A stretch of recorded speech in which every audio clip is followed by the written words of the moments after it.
Лечението на твърдите зъбни тъкани, както ги наричаме ние, кариеса, разрушените коронки, усложненията на кариеса е доста лесно постижимо за нас, зъболекарите.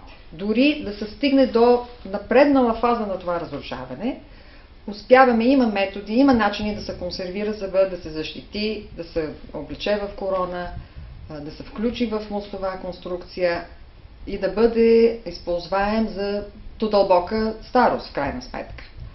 Всичко това може да се случи, ако е запазен зъбодържащия апарат на зъба.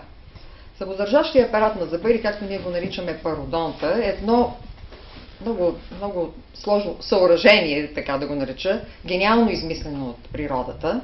Това са тъканите и системите, които задържат зъба в челюстната кост.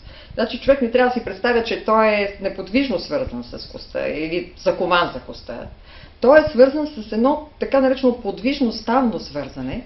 Представлява една микростава, много финна става. Зъбът виси вътре в това легло в челюстната кост. И това легло, наречено пародонт, представлява нещо като съвършен амортисьор, капсулиран. Той разрешава едни микродвижения на зъба във всички посоки. Тези микродвижения носят баланс и позволяват да се понесе през целия живот огромното дъвкателно налягане, което се развива от порядъка на стотици килограми на квадратен сантиметър, без да бъде увредена подлежащата кост, точно поради този безкрайно сложен и фин механизъм, наречен пародонт. В него влиза челюстната кост, повърхността на зъбния корен и финните фибрили, които задържат зъба да плува в този финна течност. Поради това, че е много сложна система, много динамична, много натоварена система и много атакуема. Разрушаването й, за съжаление, е трудно възвратимо. Болестите на пародонта са коварни. Върху това искам да акцентирам. Болестите на твърдите зъбни тъкани, някакси човек ги вижда, открива, усеща. Те са съпроводени много често с силна сигнализираща болка и ти става ясно, че трябва да се търси помощ на дентален лекар. Проблема друго решение няма. Докато заболяванията на пародонта са коварни, защото протичат подмолно, почти безсимптомно или с много дискретна симптоматика, мравучкане, тръпнене, неизявени симптоми, някога слабо кървене, може да и няма видимо кървене, но процесът да прогресира бавно и неотклонно, докато се стигне до фатално разклащане на зъба и загуба на зъби. Това е най-честата причина за загуба на зъби в средната и в напредналата възраст. И е много тъжно, възможностите ни за връщане назад на процеса са много ограничени.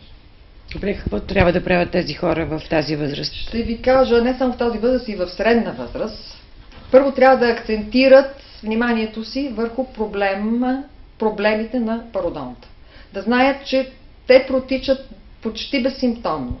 Да ви кажа и лекари, мои пациенти, хора с висока медицинска култура, аптекари, също неглижират проблемите на пародонта. Това ли не е, смята, че не е нещо страшно, че няма да се стигне до нищо фатално. Не говорим за друг фатален край, но фатално за оставането на зъбите в устата. Точно защото процесът е много маскиран, неманифестиран и изварено бавен и неусетен. Затова искам да се обърна към вашите зрители да имат представата, че това е един много коварен, продължителен, хроничен процес. Лечението е бавно, при болестите, които са хронично протичащи, лечението е също хронично, цялият живот продължава. Целта на лечението е да стационира процеса, да не продължи прогресирането му. В някои степени за връщане назад, сега се съобщава и за добри резултати с остеопластика, за заместване на изгубената кост, но трудно е лечението. И стигнали са до напредналите фази, говорят, че е трудно в напредналите фази и с лоша прогноза. Стигнали са до напредналите фази, нещата нямат добър изход. Важното е да се знае, че ранната диагноза на пародонтозата може да сложи само стоматолог. И то чрез рентгенова. Колко струва това? Един профилактичен преглед ли?